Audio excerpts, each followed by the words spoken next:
Bismillahirrahmanirrahim. Assalamualaikum warahmatullahi wabarakatuh. Alhamdulillah wassalatu wassalamu rasulillah. Salam sejahtera untuk kita semua, khususnya untuk kawan-kawanku.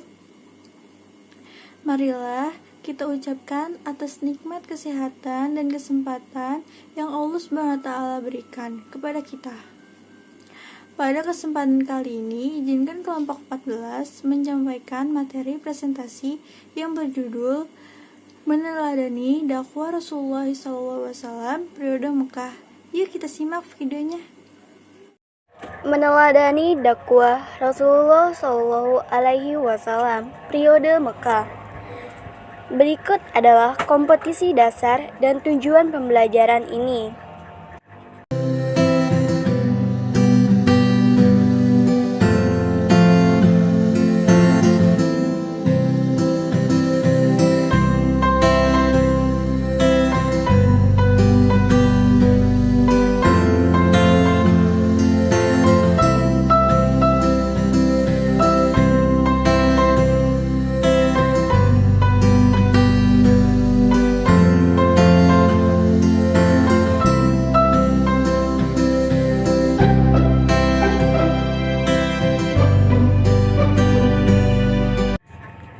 Proses dakwah Rasulullah SAW periode Mekah. 1. Dakwah secara diam-diam atau sembunyi-sembunyi. Dakwah secara diam-diam dilakukan setelah turun perintah dalam Quran surat Al-Mudaththir ayat 1-6. Dakwah dimulai dari kalangan keluarga terdekat dan sahabat-sahabat yang diyakini akan menerima dakwah Islam. Adapun orang-orang yang pertama mengikuti dakwah Islam adalah A. Kelompok perempuan, yaitu Siti Khadijah radhiyallahu anha, istrinya yang sejak awal selalu mendukung dan mempercayai Nabi Muhammad SAW. B.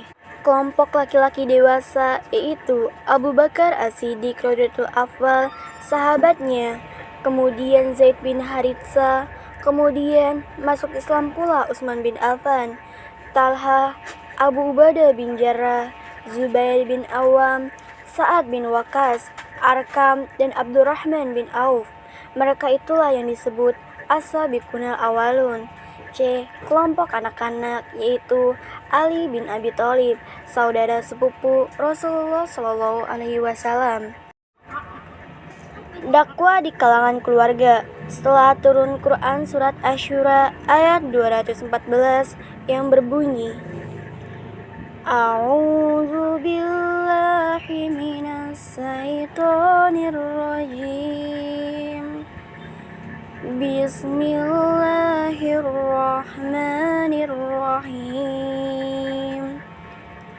Wa anzir 'ashirataka ul aqrabin. Shadaqallahul 'adzim. Dan berilah peringatan kepada kerabat-kerabatmu yang terdekat.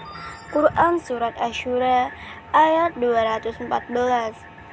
Nabi Muhammad SAW mengumpulkan keluarganya, Bani Hashim dan Bani Abdul Muthalib, untuk diseru agar bertauhid kepada Allah SWT dan meyakini bahwa beliau adalah Rasul Allah SWT.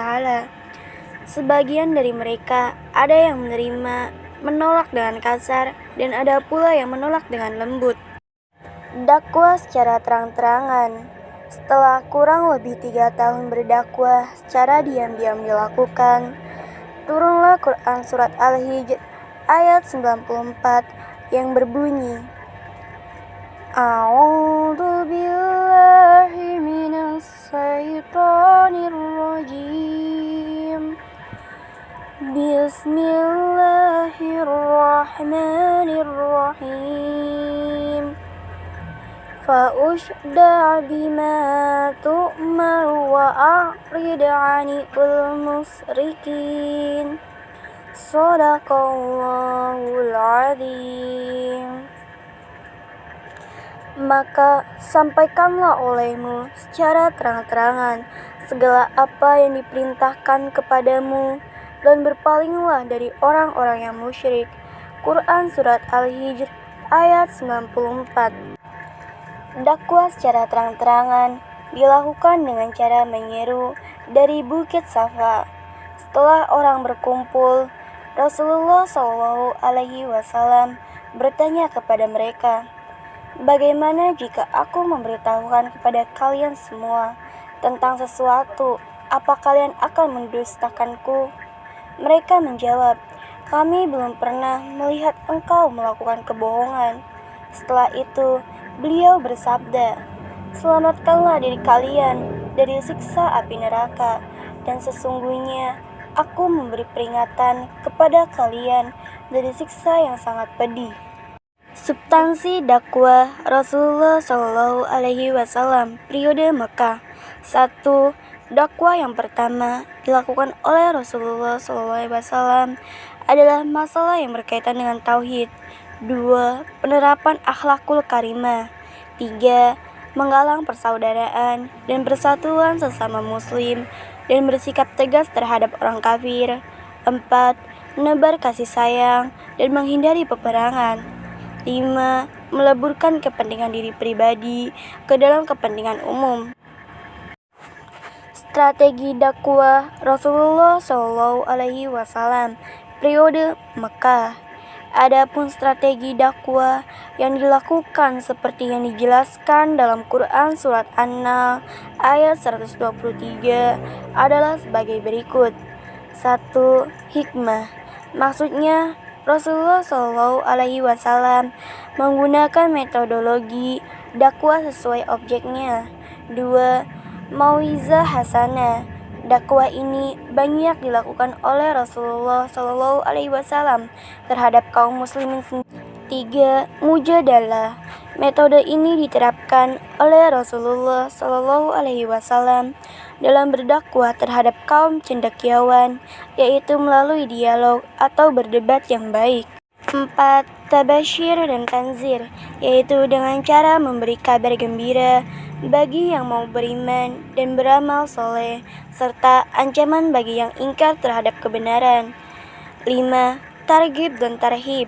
Dalam hal ini, Rasulullah Shallallahu Alaihi Wasallam menyampaikan kabar yang menyenangkan dan menakutkan.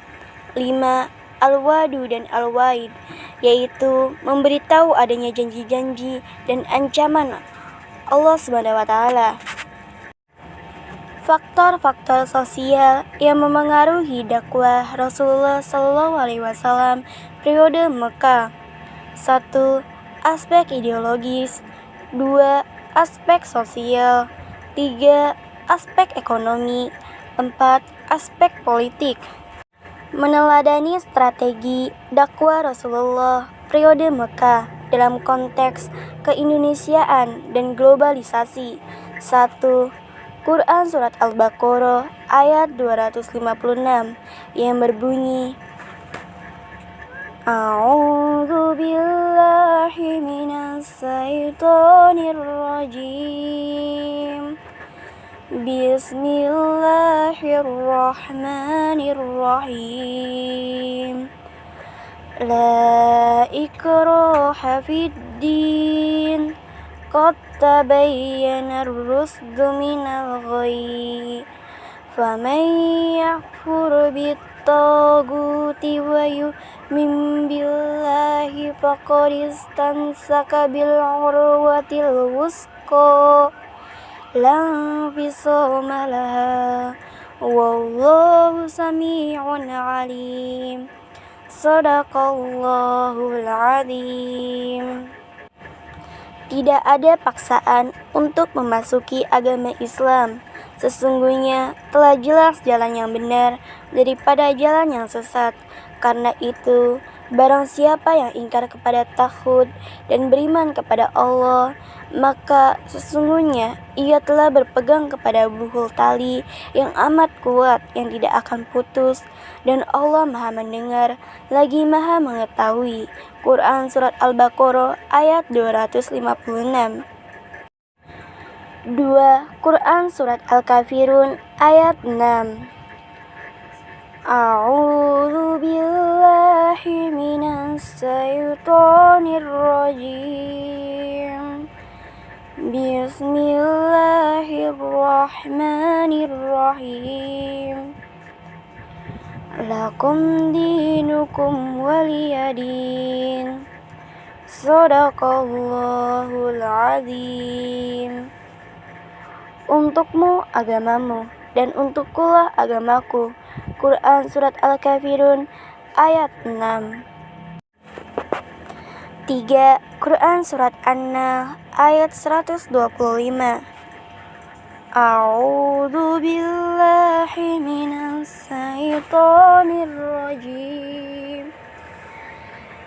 Bismillahirrahmanirrahim. Ud'u ila sabili rabbika bi'ul hikmati wa ul mau'idati ul hasanah wajadilhum bi'ullati hiya ahsan inna rabbaka huwa a'lamu biman dalla an sabili wa huwa a'lamu bi'ul muhtadin. Shadaqallahul azim. Serulah manusia kepada jalan Tuhanmu dengan hikmah dan pelajaran yang baik, dan bantahlah mereka dengan cara yang baik. Sesungguhnya Tuhanmu dialah yang lebih mengetahui tentang siapa yang tersesat dari jalannya, dan dialah yang lebih mengetahui orang-orang yang mendapat petunjuk. Quran Surat An-Nahl ayat 125. Menunjukkan kesadaran berperilaku sesuai dengan strategi dakwah Rasulullah SAW periode Mekah. 1. Allah SWT memerintahkan supaya mengajak kepada manusia dengan cara yang baik, penuh hikmah dan bijaksana, serta memberikan contoh dalam kehidupan. 2. Kalaupun berdebat, berdialog, atau berdiskusi, haruslah dengan cara yang santun. 3. Satunya kata dengan perbuatan. 4. Batas-batas dalam berdakwah. A. Tidak memaki orang kafir yang menyebabkan ia memaki Allah SWT dalam Quran Surat Al-An'am ayat 108. B. Tidak memaksakan kehendak dalam Quran Surat Al-Baqarah ayat 256. C. Tekanan dalam akidah adalah sebuah aniaya dalam Quran Surat An-Nahl ayat 41. D. Jangan fanatik, karena fanatik itu adalah ciri orang kafir dalam Quran Surat Al-Imran ayat 73. E. Bersikap keras terhadap orang kafir yang memerangi dalam Quran Surat Al-Baqarah ayat 193. F. Mempermudah urusan muslimin. G. Tidak boleh berlebih-lebihan dalam din. 5. Hanya Allah SWT yang maha mengetahui siapa yang tersesat dari jalannya dan siapa yang mendapatkan hidayah atau petunjuknya. Dakwah adalah cinta, sebab keindahan Islam terlalu membuncah bila dirasakan sendiri. Oke, terima kasih atas perhatian teman-teman. Kurang lebihnya mohon maaf. Demikian presentasi dari kelompok kami. Semoga apa yang disampaikan oleh kelompok kami dapat bermanfaat untuk teman-teman semua. Wassalamualaikum warahmatullahi wabarakatuh.